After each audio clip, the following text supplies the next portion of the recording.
And we are still sitting in traffic down here. Road construction is still happening, but you see, we have a new addition.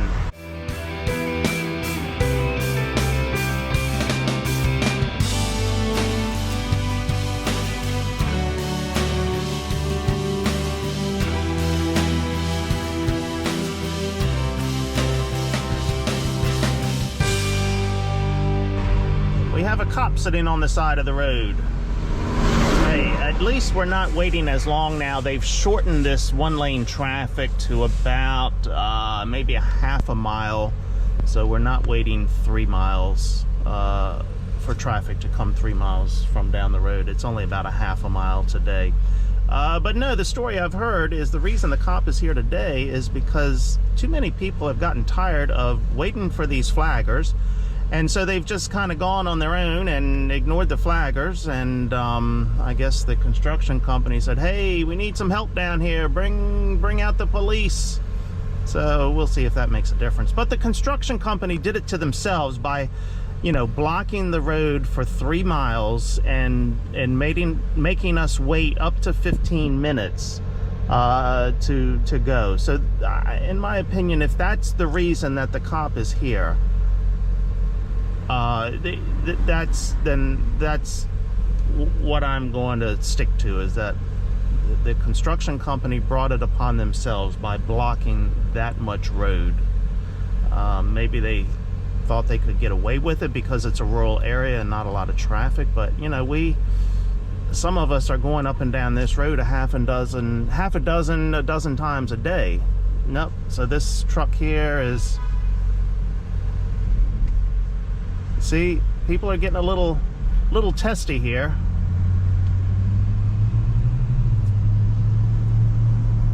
We're only going to wait so long. Okay.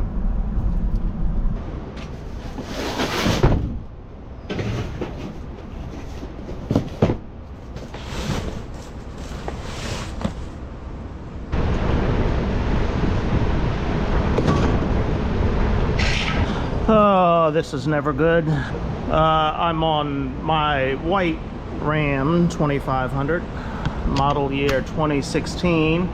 I was having some squeaking noise coming out of this. So I was torn between, was it the brakes or was it a bearing gone bad?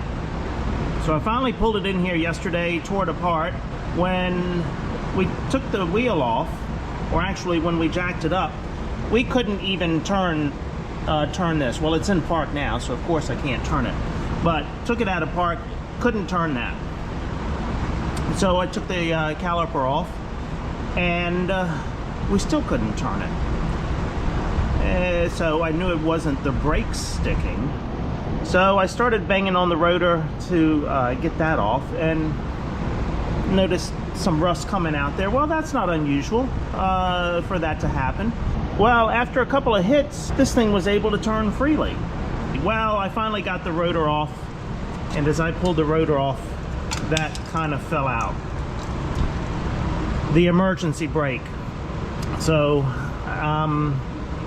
it appears that maybe this came off from the rust and was binding up against the hub, and that's what was preventing it from turning. So I am replacing the pads for the emergency brake here, and then I've got a new rotor to go on there because I had some pitting on the old rotor. So the brake pads are okay on this, so just the rotor and the emergency brake pads is what I'm replacing, the brake shoes. So I have not done this before, so let's see how it goes. Oh man, I got a set for both sides. I wasn't planning on pulling off that other side.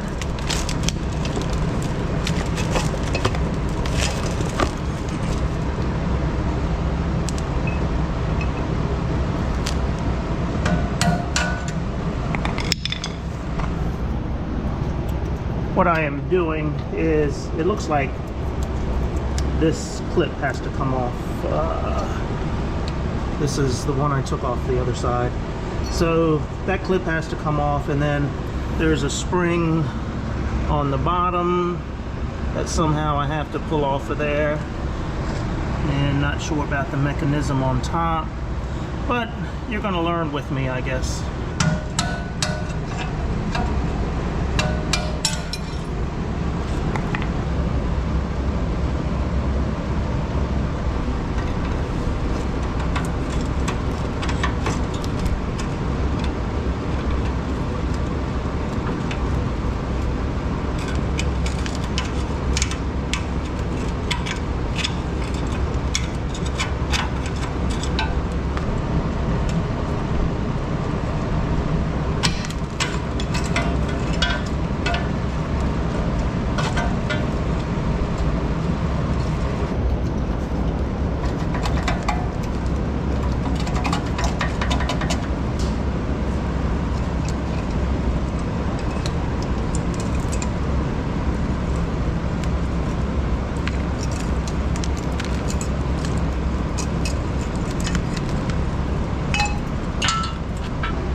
Okay, I think that was harder than it should have been.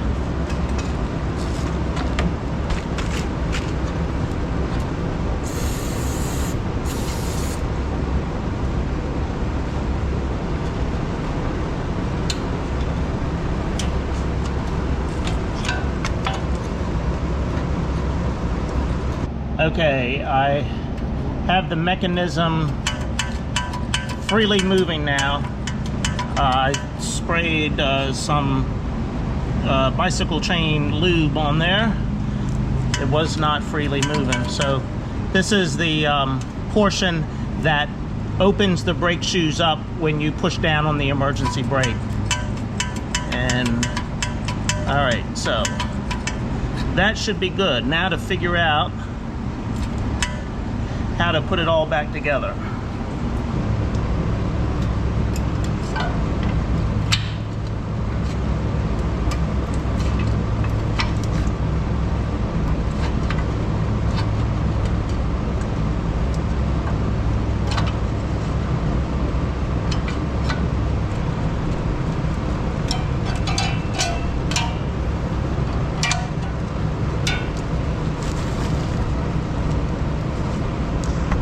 Something tells me I'm not doing this right, and I probably have to take the springs off, put the hub on, or the shoes on there, and then put the springs on. But I don't have those special tools for putting those springs on.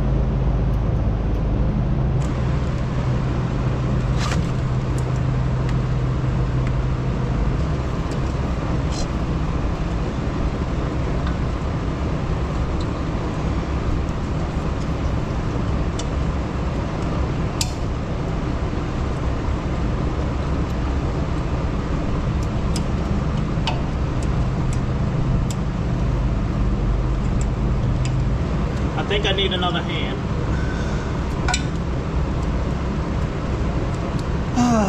Okay.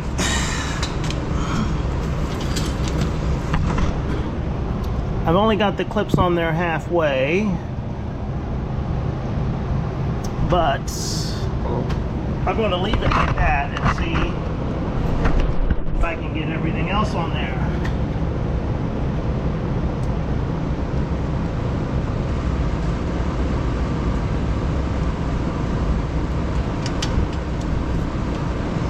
Okay, Frogger is out on the mower. I think I need another hand to get these clips on here, but otherwise I think I have it all together. So let me go grab Frogger for these other set of hands to help me. I'm down to the last part, and I just need one more hand to finish it, I think. These clips I have to push down on. See these two clips? I have to push down on this front side and then shove it down to get it over there. So while I am pushing down on this, I need you to take the other screwdriver with that and tap it with the hammer to shove it down on there. So I got to get one screwdriver. All right, try that. Nope. Oh, nope. Come off of there. See that stud that's on there? It's not solid. It just kind of hangs in there. All right, start that on there. I gotta hold this stud on the back side. So just kind of get it all started on that first one. All right.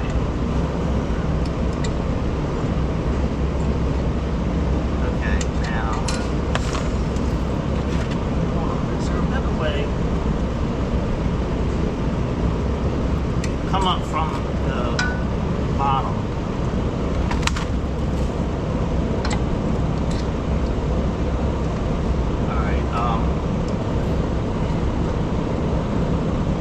But see, you can't go all the way up because you got to push down on the front side. You just can get it started and then push down on the front side.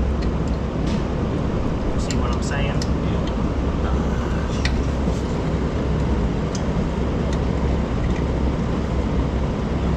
Can you? There we go, right there. All right, now take your hammer from the bottom and tap up with your screwdriver. No, you're going to have to go down on the bottom. Yep. And just tap kind of easy.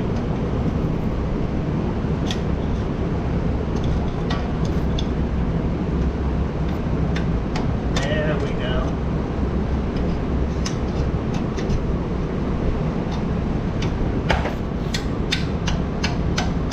All right. Yep. All right. Now the same thing on this other side. All right. Try that.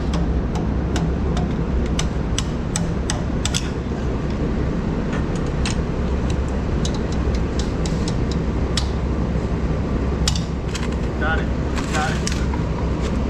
Okay, but it's on there. Now I'm not sure how I'm supposed to adjust it.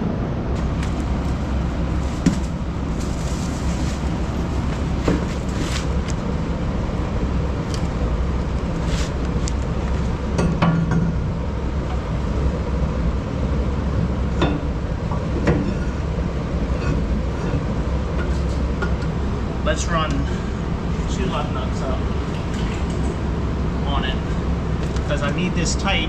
I'll set the emergency brake to see if you can then turn this. It's right behind you, the impact.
I'm sure you all will make comments on the easier way to do this and that I did it all wrong, but hey, I think I've got it on there and I think it's set. All right, so now let's get all this back together.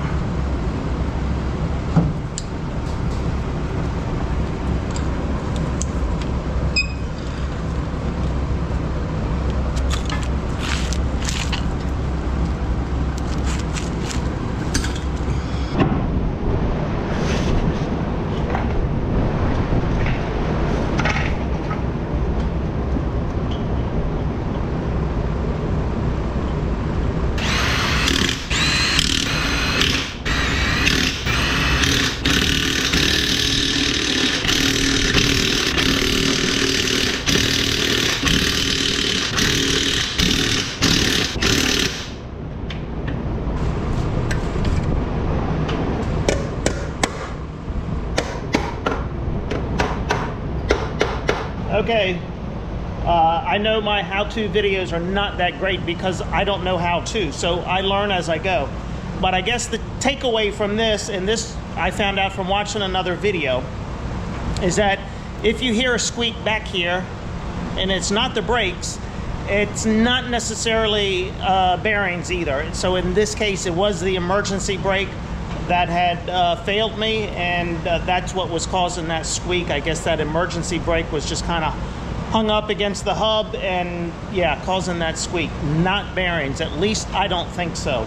Let me clean up my mess here. So I am still working on this project here. This has been in here for about 3 months now, and it's again something that I don't know what I'm doing, so I have to split the tractor in half in order to get to the seal that is leaking for the shaft that drives the front axle. So I think I just about have everything disconnected, so I have to contact my cousin. He said he would help me split this thing in half. So yeah, I've got everything done. I've got a brace here to hold it up when we do split it. On the other side, I have attached a jack here to split it. And so based on what my cousin suggested, what I'm gonna do for the back half is bring the skid steer up here, put right under the roll bar here, so I can pick the back end up and kind of tilt it back a little bit so this thing doesn't flop over. You know, it's a small tractor, but there's still a lot of weight here. The only thing I haven't accomplished yet, and I'm still letting it soak, but I may have to move to plan B. I cannot get this nut off of here to in order to get this line that goes back there. It's easier, I'm guessing it's easier anyway, to undo it here rather than go back under the seat there somewhere and undo it back there. But that's the last piece. Electrical wires I haven't disconnected because I think I've got enough room here to pull this apart. If I think that's going to allow me maybe about 12 inches to pull it apart, and that'll give me enough room, I'm hoping, to get to that seal and replace it. But otherwise, I think I have everything else complete, ready to just take the bolts out here and split it. This is something I have never done before, but I'm game to try it one time and see how it goes. So yeah, that's a project that is in the process and has been for about 3 months. Since I don't know what I'm doing and I don't really want to do it, I just keep putting it off, but it needs to be done.